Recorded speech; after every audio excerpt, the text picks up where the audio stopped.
A very good afternoon to you all. Thank you for watching UBC television with me, Wadulo Mark Arnold. This is your lunchtime bulletin, this 25th day of November 2022. Thank you very much for joining us. Let's now to give you the news in detail. President Kyomugisha Museveni has extended an invitation to the Vietnamese leader of His Excellency President Nguyen Xuan Phu to visit Uganda next year. While speaking to the invited guests at a state dinner hosted by President Nguyen at the International Convention Center in Hanoi, General Museveni delivered greetings in salutations from the 43 million people of Uganda to the people of Vietnam. Now, he further also informed his counterpart that Uganda will be hosting the Non-Aligned Movement Conference in November 2023 and that it would be good for His Excellency Nguyen to attend and further cement the partnership between the two countries. We have some details from this report.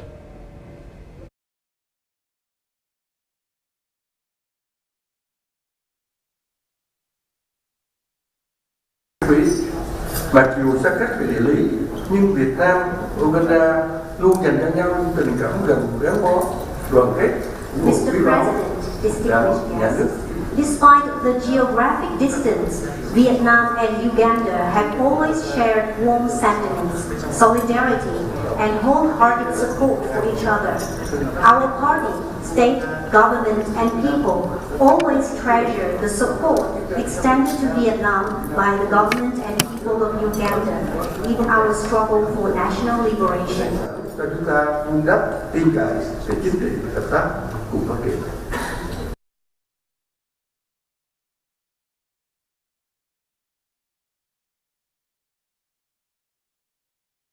There is a lot of potential in the tricontinental grouping.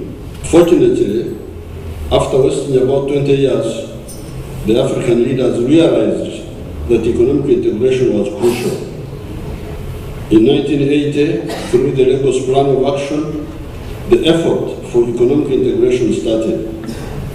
Hence, we now have the East African community comprising of Uganda, Tanzania, Kenya, Congo, Rwanda, Burundi, and South Sudan, with 300 million people, COMESA with 560 million people, and the Continental Free Trade Area with 1.3 billion people.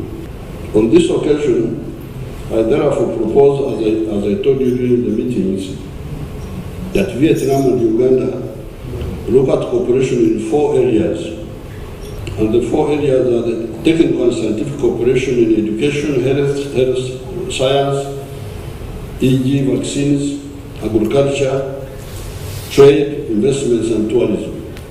I thank Your Excellency for this invitation which you extended to me. I take this honor to propose a toast to your good health and for the growing of the bilateral relations between Uganda and Vietnam.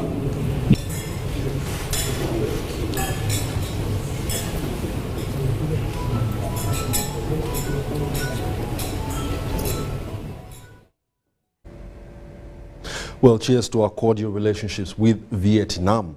In other news, the State Minister for Luwero Triangle, Alice Kaboyo, has asked the veteran sub-county leaders to promote government programs in their particular localities for the betterment of their social and economic development. She was speaking during the meeting with veteran leaders in Luwero from the 3 districts of Nakaseke, Nakasongola, and Luwero district. And I called this meeting because I wanted to hear from them, to hear what issues they have so that I can find ways of solving their problems. The president has talked to the military hospitals. They are going to treat the veterans, but it has to be a veteran and maybe a spouse or a husband. But because those that approach him, that get to see him, have been treated in hospitals, in private hospitals. But there are very many others who never get to meet him. So now this one is blanket to all civilian veterans that Bombo Hospital should take care of their health. the veterans, civilian veterans, because I wanted to discuss with them about the people they lead. These are sub-county leaders in Ruweru, Nakaseke and Nakasongora. They are in sub-counties, and they are supposed to, be guiding the civilian veterans that are in those sub-counties. So I had called them to see how we can help those people they lead and how they can have home incomes. Yeah.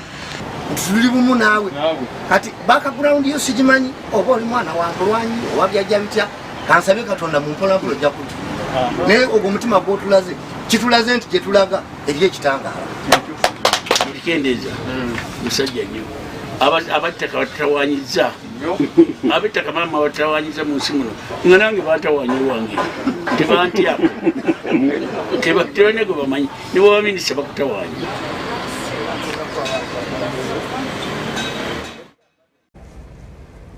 In other news, a faction of Muslims from Karamoja district have asked the Uganda Muslim Supreme Council to nullify the recently held election results and have also called for fresh elections. They allege that the elections were marred with many corruption allegations and the electorate weren't sensitized.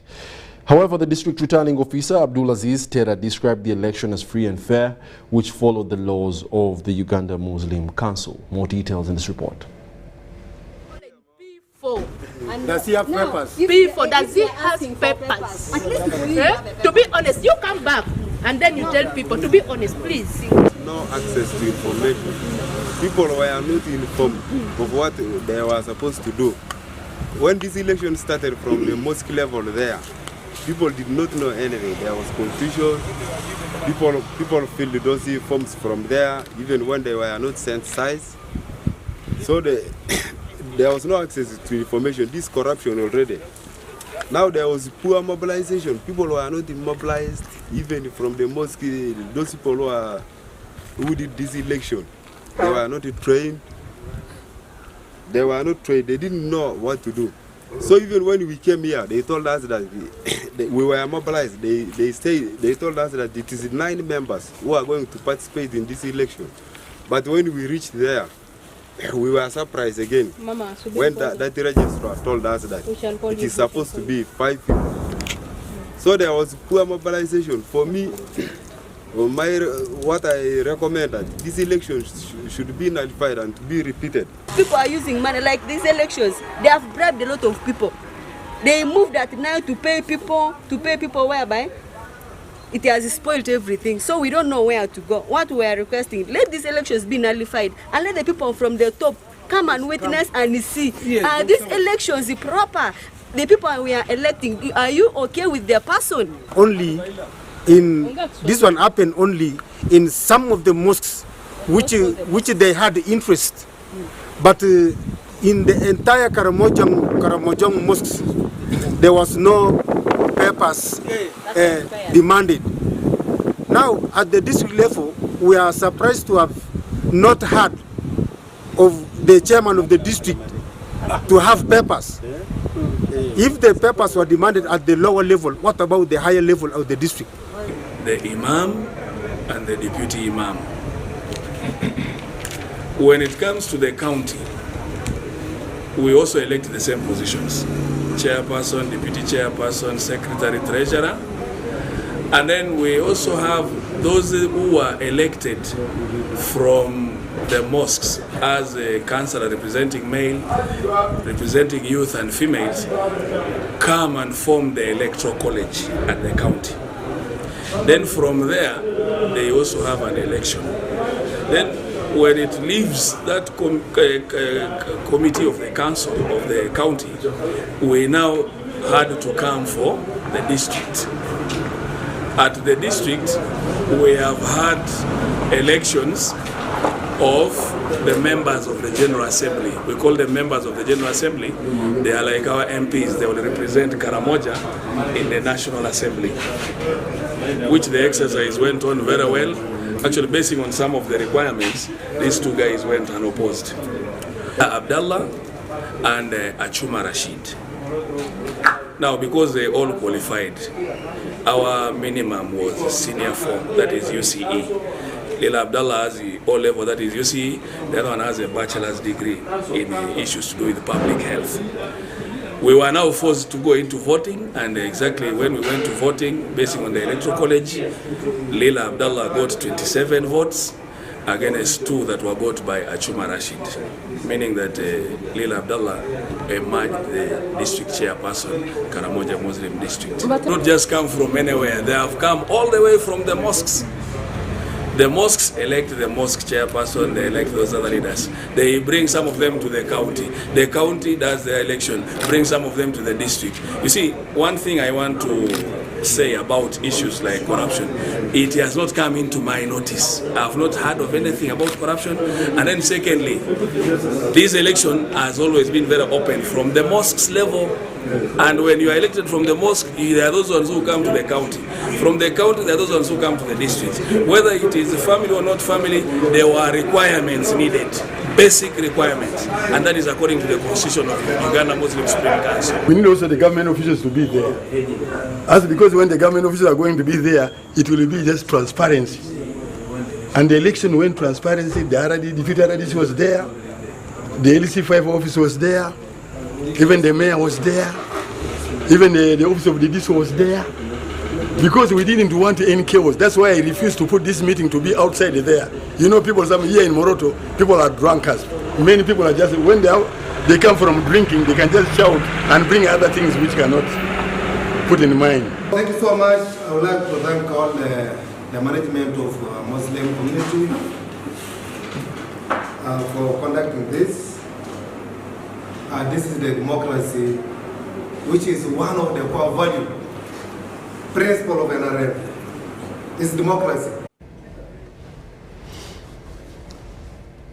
Well, bringing you back from northern Uganda, we bring you to the Central Business District. A symposium on the implications of energy transition to Uganda's extractive industry was also held here in Kampala. The stakeholders aligned environment matters and extractive industry matters, discussed issues relating to energy transition and harnessing of oil and gas resources in a sustainable manner. In line with the global agenda to combat climate change, Uganda is undertaking a clean energy transition as one of its energy goals in a bid to mitigate the environmental damage caused by fossil fuels. The term really, the world over, now as we transition, is called just energy transition, a just one, so that as you transition, you don't injure the economy, the world economy, or the country's economy. So towards the moment the world decided to move, just transiting, we are even like ourselves. First of all, when you look at the power itself, the electricity, the sources of energy mix are really the best ones. Those are the clean ones. You know, we depend on hydropower, which is renewable and smart and clean. We have developed the solar systems. We are trying to develop the geothermals. Uganda is endowed with vast natural resources that, if sustainably harnessed, can accelerate social and economic development, argues Irene Batebe, the Permanent Secretary at the Ministry of Energy and Mineral Development. So the question is, where do you get all these revenues to invest? And now that's how you come back to the issue of the resources you are endowed with. How do you exploit these resources to be able to invest in all these options to ensure your energy security? However, the country is in a catch-22 situation due to the global agenda for the vast adoption of eco-friendly sources of energy. We need to make sure that the little resources that we have, the revenues that we generate from the extractives, is invested in renewable or clean energy sources. And one of the challenges that the country is confronted with is high-level corruption, where we are losing actually a lot of revenue. And therefore, we must be able to manage corruption levels in this country, so that the little resources that we have then can be efficiently utilized. Fossil fuels such as petroleum and diesel are listed among the highest pollutants of the environment. If their usage is not significantly reduced, the world is in danger. For UBC News, I'm Jerome Amara. And with that, we take a short commercial break. We'll be back with more UBC Lunchtime News. Please do stay tuned.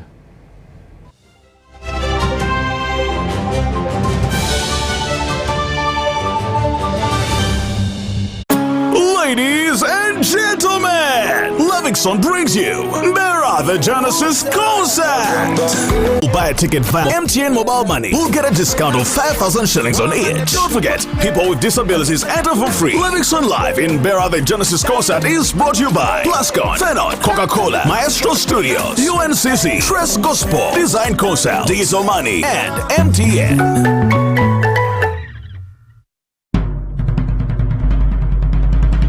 The Ministry of Health informs the public that there are confirmed cases of Ebola in Uganda. We, however, urge the public not to panic as the situation is being managed. The Ministry of Health further reminds the public to be on the lookout for any persons who may show signs and symptoms of Ebola. These include high body temperature, abdominal pains, diarrhea, vomiting, bleeding from the body openings such as the nose, eyes, and mouth. Please inform the nearest health worker immediately if you see anyone with these signs and symptoms. To prevent Ebola from spreading further, please take the following preventive measures: regular washing of hands with water and soap, avoid handshaking and hugging, avoiding any contact with any suspected Ebola patients. Any person who dies suddenly should not be buried but reported to the nearest health worker or LC1 immediately. For further information, please call the Ministry of Health toll-free number on 0800-100-066 or send a free SMS to your report on 8500. This message is from the Ministry of Health with support from UNICEF and World Health Organization. Welcome to Friends Stadium. Everybody's ready. Wait a second, not everybody. Come on, dude, it's the FIFA World Cup. You're going to lose your seat, the ritual seat, the lucky one. Losing more than a seat, your team is going to lose. Where are you, dude? The match is about to start. Your friends won't hold out much longer. Excuse me. Finally, everything is in the right place. Hey, other hand. And you, do you have everything you need to believe? It's Freaky Friday from Airtel. Buy or gift. Buy or give. Get freaky too! Dial *149*10# to load a Freaky Friday bundle for you to enjoy the best offers on voice and data. To buy a bundle for friends and family, dial *149*10*5#. Freaky Friday with Airtel. Buy or gift a bundle today. Dial *149*10# to get started. Airtel, the smartphone network.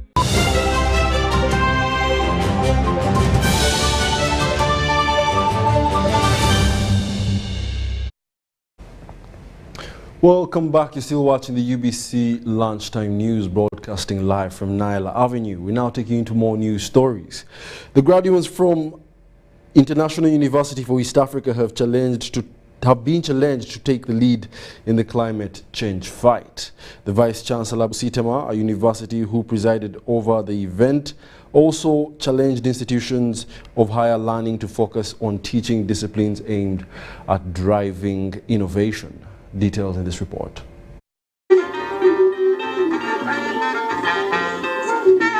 Environmental climate change. A lot of the world is facing many challenges, including floods, and of course the recent emerging and re-emerging diseases. We have no doubt that this is as a result of climate change. Pointing out this at this ceremony is extremely important because it alerts the human resource that is going out that all efforts should be directed to mitigating the challenge of transportation is responsible for 14% of the greenhouse gases that destroys the environment. So with our electric motorcycle initiative, we intend to help cut down on the emissions. In terms of other areas, farming also creates about 14% of emissions. Our electric tractor will help to reduce the greenhouse gases that are emitted into the environment. So those two initiatives we have. We also have one, the electric boat, which helps us to keep the lakes and the rivers clean because they do not discharge fuel into the ocean, into the sea, into the lake. Actually, I'm very excited because this journey took me very long. I started this journey since 1996, but due to crisis in our country and the war we had been along, my education was interrupted. We applied. They are not job seekers, but they are job creators. And we believe they are going to contribute to the East African unemployment rate that is there. And tomorrow we shall be able to achieve what we call Africa 2063, which is aiming at self-reliance and SDG. Confer upon all those candidates who have been presented the degree of Bachelor of Procurement and Logistic or Management of the International University of East Africa.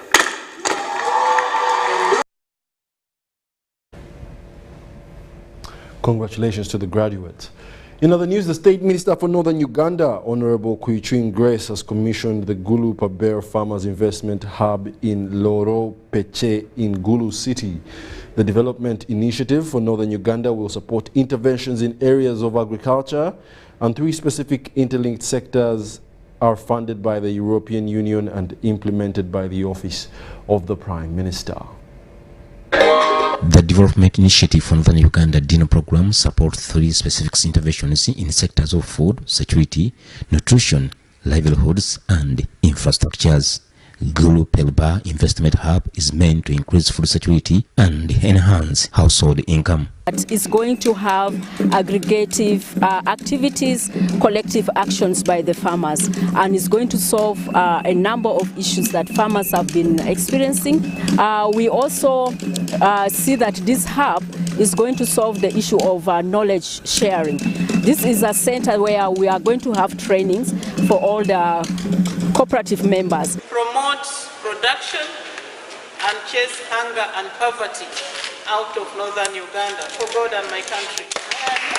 While commissioning the hub, State Minister for Northern Uganda, Honorable Grace Kuichwin, said considerable support will be provided to enable the Farmers Investment Hub fulfill its mandate and respond to the needs of the farmers. The place is going to process, it's going to store produce, it's going to process. And I saw rice, I saw soybeans. So if we, from there, we can process cooking oil, this is the hub to use to export, or at least to take it up to Kampala as well. Various partners have also put in their own contribution to the tune of approximately 18 million euros. The program is covering 3 specific objectives. The first one is livelihood, nutrition, and food security. The second one is infrastructure, such as roads, logistics, water and energy. And then the third component and strategic objective is good governance. The program is implemented in Acholi, Lango, Karamoja, Teso and West Nile sub-regions, covering 33 districts with different levels of interventions. Not a loan, but a donation, a contribution from EU Development Fund, as well as different partners who have contributed to the program. So out of the 150 million euros, 132 million approximately were given by European Union. We have a thing that we call